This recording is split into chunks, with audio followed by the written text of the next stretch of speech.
नमस्कार मैथिलगण, हम बिंदु झा अपन प्रोग्राम चाहक संग बिंदु झा के रंग में उपस्थित छी। तो देखियो हमर चाय बन गेल छे, पानी पीलूँ। आब हमर चाय छे, चाय पीबैत पीबैत जे छे से एकटा उपनयन के गीत हम अहाँ सब लगाए राखब। अगर नीक लागत पहले अपना सब सुनियो।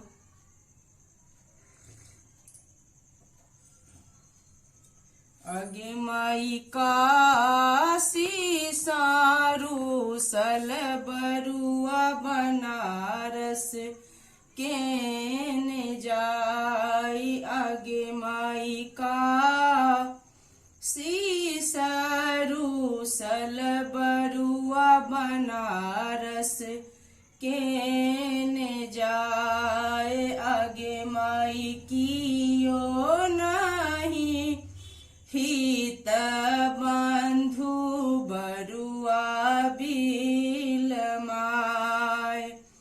आगे माई कियो नहीं हित बंधु बरुआ बिलमाय।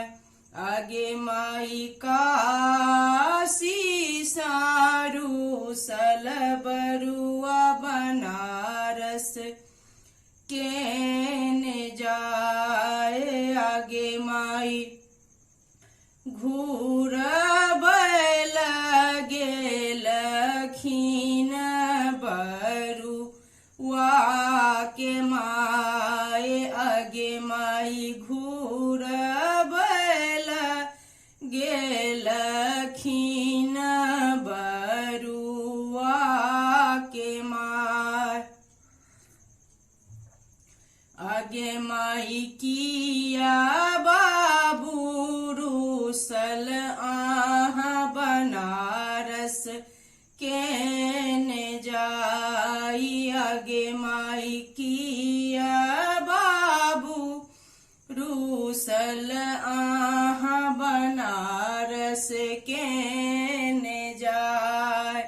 आगे माई काशी सारू सल बरुआ बनारस केने जाय।